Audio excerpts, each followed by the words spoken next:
مولانا حذیفہ وستانوی صاحب کے بیانات کے لیے حذیفہ وستانوی آفیشیل کو سبسکرائب کریں۔ بسم اللہ الرحمن الرحیم، الحمدللہ رب العالمین والعاقبۃ للمتقین، والصلاة والسلام على سید الانبیاء والمرسلین، سیدنا وحبیبنا وحبیب رب العالمین محمد وعلى آلہ واصحابہ ومن ہدى بہدیہ الى یوم الدین۔ قال الله تبارك وتعالى في كتابه المجيد والفرقان الحميد، فأعوذ بالله من الشيطان الرجيم، بسم الله الرحمن الرحيم، كتاب أنزلناه إليك مبارك ليدبروا آياته وليتذكر أولو الألباب. وقال النبي صلى الله عليه وسلم: أهل القرآن أهل الله وخاصته، أو كما قال صلى الله عليه وسلم۔ برادران اسلام، جامعہ ابو ہریرہ بدناپور سے تعلق رکھنے والے حضرات اساتذہ کرام اور طلبہ عزیز، ہم اس وقت جامعہ کی اس مسجد میں انتہائی اہم مقصد سے جمع ہوئے ہیں کہ الحمدللہ شعبہ حفظ کے 22 طلبہ قرآن کریم کے حفظ کو مکمل کر اللہ کے کلام کو اپنے سینے میں محفوظ کر چکے ہیں۔ اسی تقریب کی مناسبت سے ہم یہاں پر جمع ہوئے۔ قرآن کریم یہ اللہ کی مقدس کتاب ہے۔ اس کتاب کو اللہ رب العزت نے نبی کریم صلی اللہ علیہ وسلم سے لے کر قیامت تک آنے والے انسانوں کی ہدایت کے لیے نازل کیا۔ ذالک الکتاب لا ریب فیہ ھدی للمتقین، یہ کتاب ہے لا ریب فیہ انہ منزل من اللہ، اس میں کوئی شک نہیں کہ یہ اللہ کی طرف سے نازل شدہ ہے۔ لا ریب فیہ کی اتنی تفسیر کی گئی ہے کہ ہمارے زمانے کے ایک مفسر ہے عبد الرحمن القماش کر مصر سے تعلق رکھتے ہیں، جنہوں نے قرآن کریم کی تفسیر لکھی ہے 26 لاکھ صفحات پر۔ کتنے صفحات پر؟ صرف سورہ فاتحہ کی تفسیر ہے 30 جلدوں میں۔ صرف سورہ فاتحہ کی تفسیر ہے کتنی جلدوں میں؟ 30 جلدوں میں۔ میں خود ابھی مصر گیا تھا، ان کے گھر پر گیا، ان سے میری ملاقات ہوئی۔ تو یہ اللہ کی کتاب ہے۔ اب یہ لا ریب فیہ پر مستقل کلام ہے کہ لا ریب فیہ کا کیا مطلب؟ کہا اس کے اللہ کی جانب سے ہونے میں کوئی شک نہیں، اس کتاب کے کتاب ہدایت ہونے میں کوئی شک نہیں۔ تو یہ کتاب انسانوں کی ہدایت کے لیے، یہ ایک ایسی کتاب ہے جس کتاب کو یہ کہا جا سکتا ہے کہ انسان کے ہر مسئلے کا حل اس کتاب میں موجود ہے۔ چاہے انسان کا دعوت کا مسئلہ ہو، چاہے انسان کا انفرادی یا اجتماعی مسئلہ ہو، سیاسی مسئلہ ہو، اقتصاد اور معیشت کا مسئلہ ہو، چاہے انسان کا اجتماعی مسئلہ ہو، چاہے انسان کا علمی یا فکری مسئلہ ہو، تمام کے تمام مسائل اس کتاب میں موجود ہیں۔ چاہے انسان کی زندگی کا دستور اور قانون اسے چاہیے، وہ بھی اس کتاب میں ملے گا۔ چاہے انسان زندگی کا فلسفہ سمجھنا چاہے، وہ بھی اسے اس میں ملے گا۔ یعنی انسان کی ضرورت کے تمام مسائل کا حل اس کتاب میں، تبیانا لکل شیء، ہر چیز کو وضاحت کے ساتھ بیان کرنے والی کتاب۔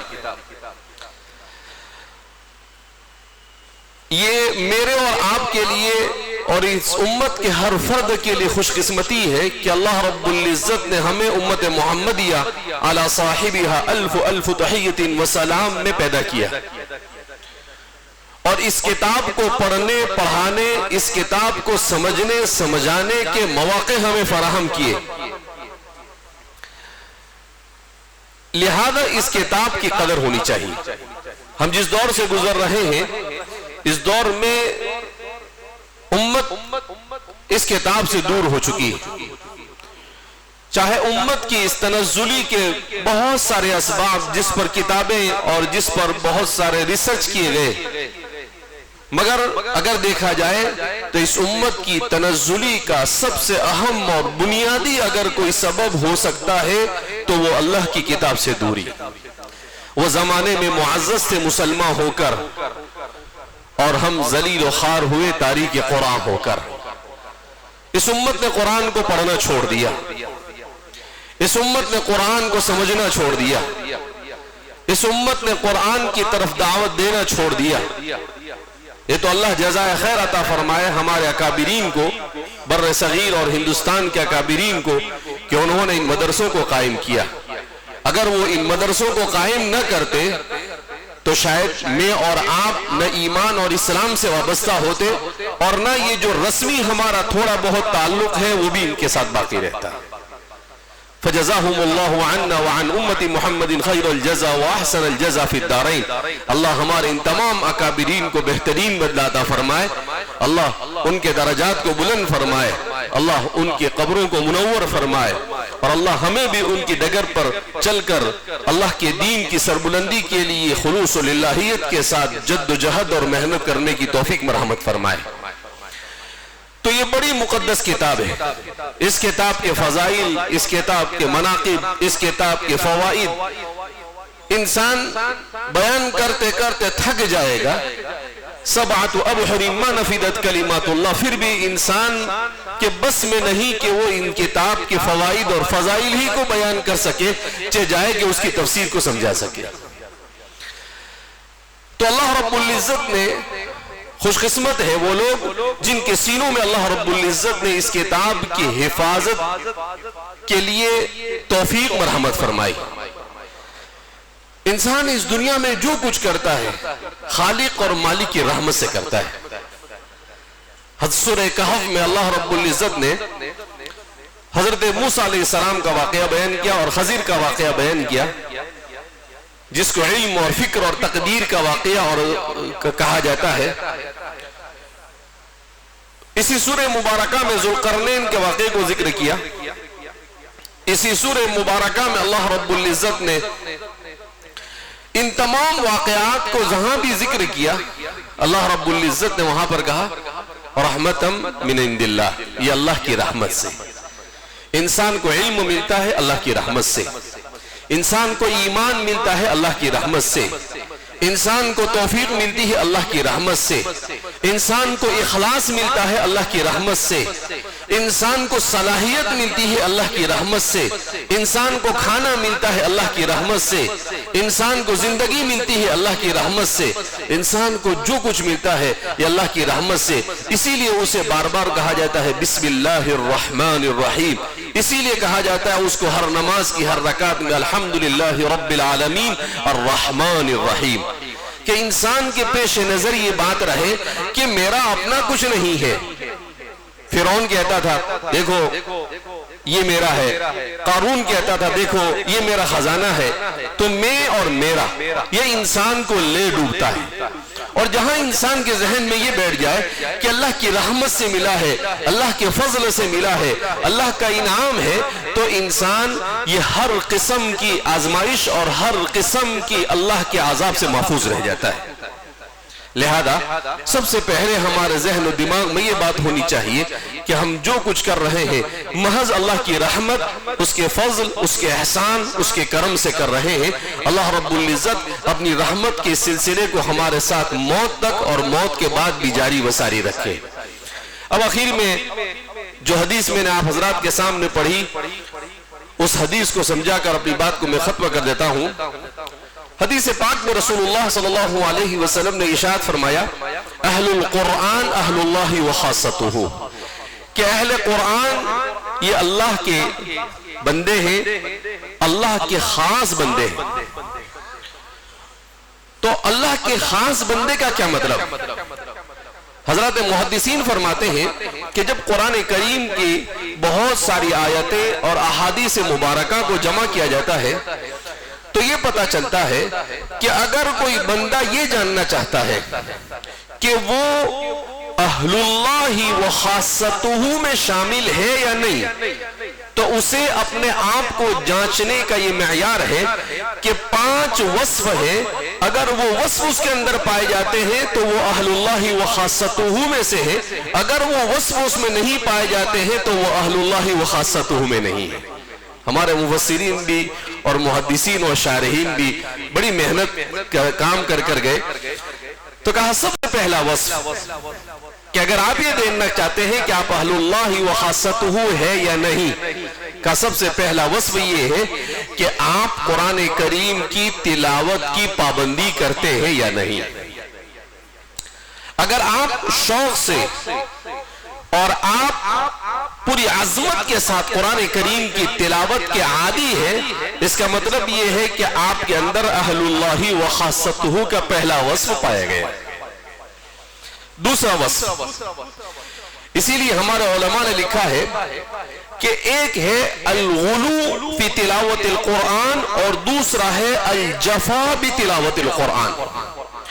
قرآن کریم کی تلاوت میں غلو اور دوسرا ہے قرآن کریم کی تلاوت میں جفا، کا دونوں کا کیا مطلب ہوتا ہے؟ تو لکھا ہے کہ قرآن کی تلاوت میں غلو کا مطلب یہ ہے کہ انسان بغیر سمجھے اسے پڑھتا رہے اور 3 دن یا اس سے کم مدت میں اسے ختم کرے اور کبھی سمجھنے کی کوشش ہی نہ کرے، یہ غلو فی تلاوت القرآن۔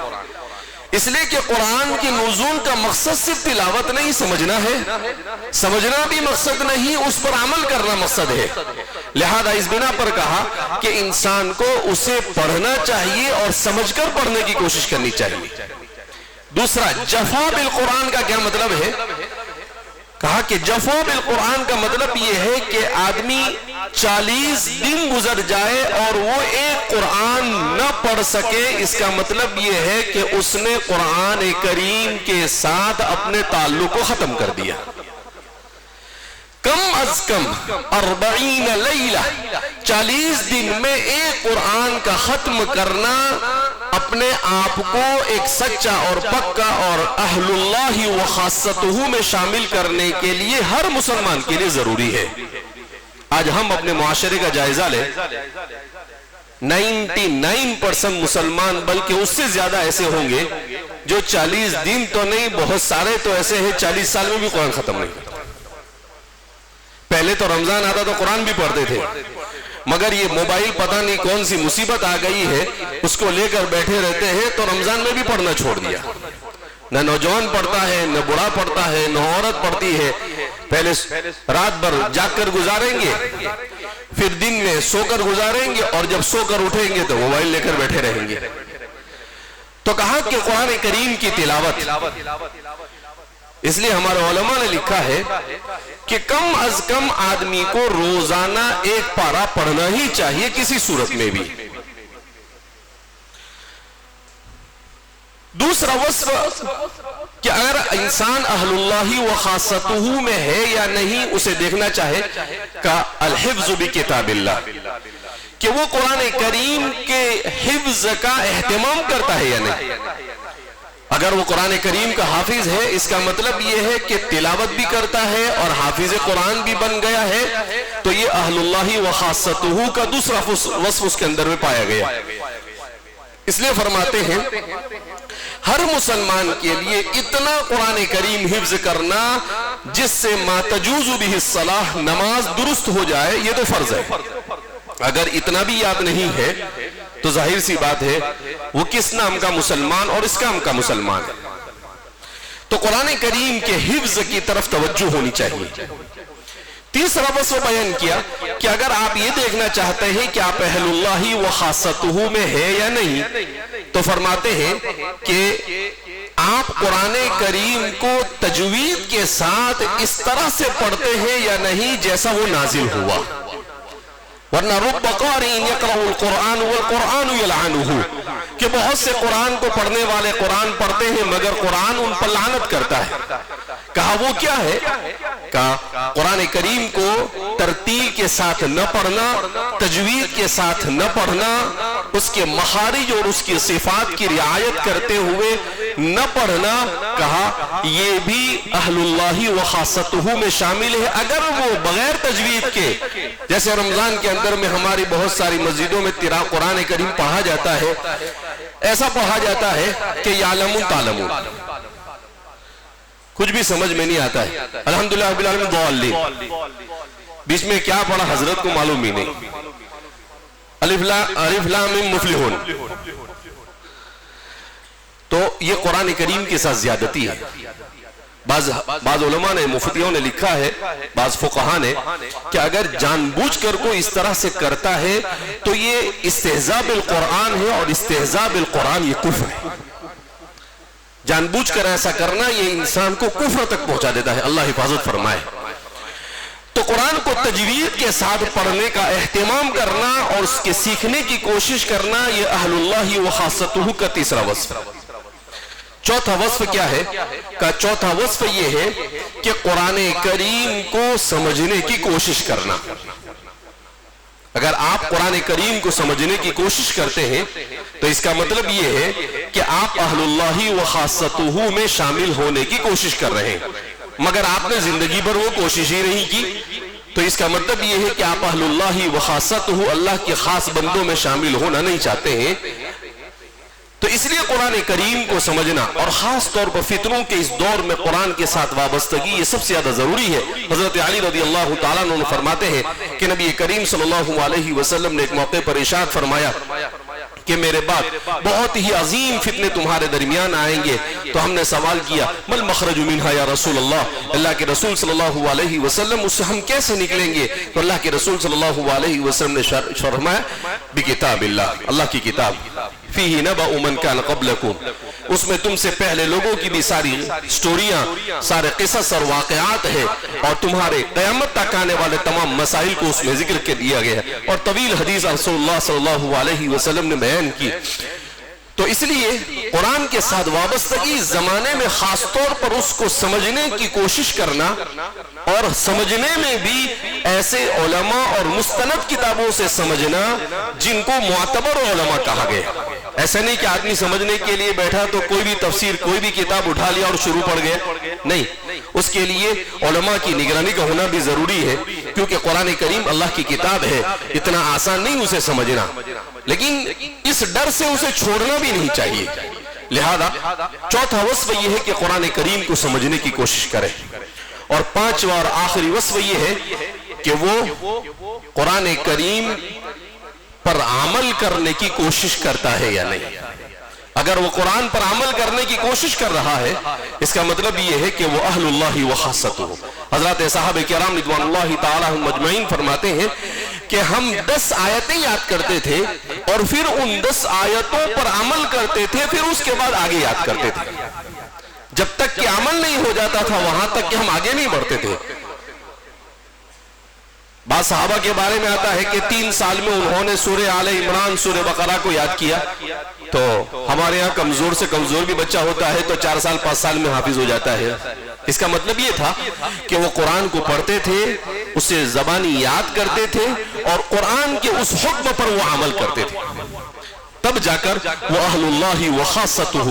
تو اس لیے ہمیں قرآن کی تلاوت، قرآن کی تلاوت کے ساتھ ساتھ اس کا حفظ، اس کو تجوید کے ساتھ پڑھنا، اس کو سمجھنے کی کوشش کرنا، اور اس پر عمل کرنے کی کوشش کرنا، جس میں یہ 5 وصف جمع ہو گئے وہ اہل اللہ و خاصتہ میں شامل، اور جس میں یہ وہ 5 وصف سے جمع نہیں ہو سکے وہ اہل اللہ و خاصتہ سے باہر ہے۔ لہذا ہمیں صرف حامل قرآن بننا یہ کافی نہیں ہے، قاری قرآن بننا کافی نہیں ہے، قرآن کریم کے اخلاق کا حامل ہونا چاہیے۔ ام المؤمنین عائشہ صدیقہ رضی اللہ تعالی عنہا سے کسی نے پوچھا کہ اللہ کے رسول کے اخلاق کیا تھے، تو فرماتی ہے کان خلقہ القرآن، حضور چلتا پھرتا قرآن تھے۔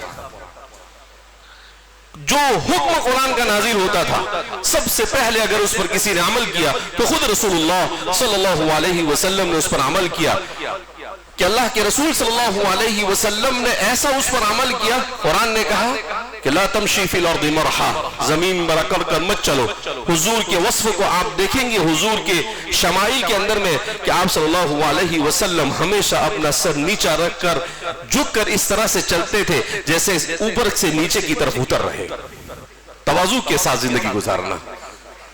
تو حضور کے اخلاق کو دیکھیں آپ اور قرآن کی آیت کو ملائے. قرآن کریم یہ کہتا ہے کہ بھئی وَالْكَاظِمِينَ الْغَيْظَ وَالْعَافِينَ عَنِ النَّاسِ, تو اللہ کے رسول صلی اللہ علیہ وسلم کی زندگی میں کبھی دنیا کے خاطر کسی کے اوپر آپ غصہ نہیں ہوئے. حضرت انس بن مالک فرماتے ہیں میں نے 10 سال تک رسول اللہ صلی اللہ علیہ وسلم کی خدمت کی مگر کبھی حضور نے مجھے ایسا نہیں کہا کہ انس تم نے ایسا کیوں نہیں کیا یا ایسا کیوں تم نے کیا.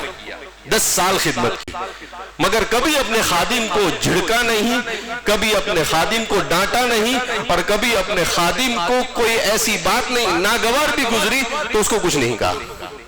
کہا ایک مرتبہ مجھ سے کچھ کام کے لیے بھیجا تو میں چھوٹا سا بچہ تھا تو میں وہاں پر باہر نکلا تو بچوں کے ساتھ کھیلنے میں مشغول ہو گیا. تو آپ صلی اللہ علیہ وسلم آئے اور میری پیٹھ پر ہاتھ رکھا اور کہا یا ذا الاذنین, اے ذا الاذنین کیا کر رہے ہو. تو میں نے دیکھا تو کہا مجھے یاد آیا فوراً کہ حضور نے کام سے بھیجا ہے, تو میں فوراً دوڑتا ہوا بھاگ کر نکل گیا. تو اللہ کے رسول صلی اللہ علیہ وسلم ایسے پیار کرتے تھے بچوں سے بھی.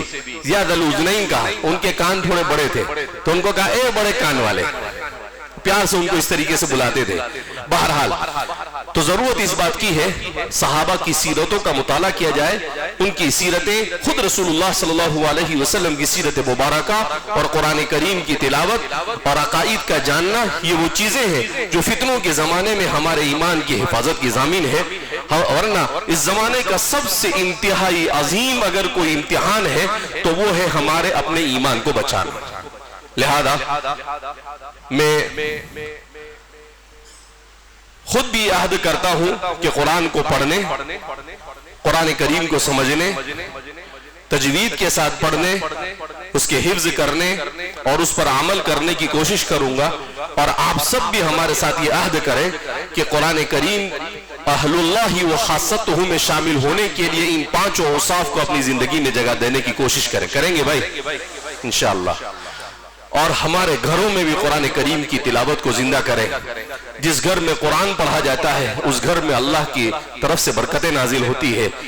حدیث پاک میں اللہ کے رسول صلی اللہ علیہ وسلم نے ارشاد فرمایا کہ جن گھروں میں قرآن پڑھا جاتا ہے وہ گھر آسمان والوں کو ایسے نظر آتے ہیں جیسے زمین والوں کو چمکتے ہوئے تارے نظر آتے ہیں, اور جن گھروں میں قرآن نہیں پڑھا جاتا ہے وہ تاریک نظر ہی نہیں آتے. لہذا خود اللہ کے رسول صلی اللہ علیہ وسلم نے کہا کہ جو مسلمان ہو اور اس کے سینے میں قرآن نہ ہو تو وہ ویران گھر کے مانند ہے. جس گھر میں قرآن کریم نہ پڑھا جاوے, نماز نہ پڑھی جاوے, حضور فرماتے ہیں کہ وہ قبرستان کی طرح ہے. آج ہمارے گھر قبرستان بنے ہوئے ہیں, نہ ہم گھروں میں قرآن پڑھتے ہیں, ہمارے گھروں میں گانے چلتے ہیں, میوزک چلتے ہیں, مگر ہمارے گھروں میں قرآن کے پڑھنے والے باقی نہیں رہے. اس لیے میرے بھائیو, دوستوں اور بزرگوں, ہم قرآن کے ساتھ وابستگی اختیار کریں اور قرآن کی اس مجلس میں یہاں پر آئے ہیں تو اس عزم مصمم کے ساتھ جائے کہ ہم قرآن کریم کے تمام حقوق کو ادا کرنے کی کوشش کریں گے. اللہ رب العزت ہم سب کو قرآن کریم کی تلاوت اور قرآن کے تمام حقوق کو ادا کرنے کی توفیق مرحمت فرمائے. قرآن کریم کے ساتھ ہم جو زیادتی کر رہے ہیں اللہ ان زیادتی سے ہمیں توبہ کرنے کی توفیق مرحمت فرمائے. ان حافظ ہونے والے تمام طلباء کو ان کے سینے میں اللہ رب العزت قرآن کریم کو قیامت تک محفوظ فرمائے. ان کے والدین کے لیے, اس جامعہ کے معاونین کے لیے اور پوری امت مسلمہ کے لیے نجات اور خیر و برکت کا ذریعہ بنائے. اساتذہ کے لیے بھی نجات کا باعث بنائے. اور اللہ رب العزت ہم سب سے راضی ہو جائے, ایسے اعمال کی توفیق مرحمت فرمائے. اور ہمارے اس ادارے کو اور روئے زمین پر جتنے بھی دین کے ادارے کام کر رہے ہیں ان تمام کے تمام اداروں کو اللہ رب العزت ترقیات سے مالا مال فرمائے, ہر قسم کے شرور و فتن سے محفوظ فرمائے. اور اللہ ہمیں اپنی مرضیات والی زندگی گزارنے کی توفیق مرحمت فرمائے اور اپنی نامرضیات سے اللہ ہماری حفاظت فرمائے. کہنے سننے سے زیادہ عمل کی توفیق مرحمت فرمائے. وآخر دعوانا الحمدللہ رب العالمین.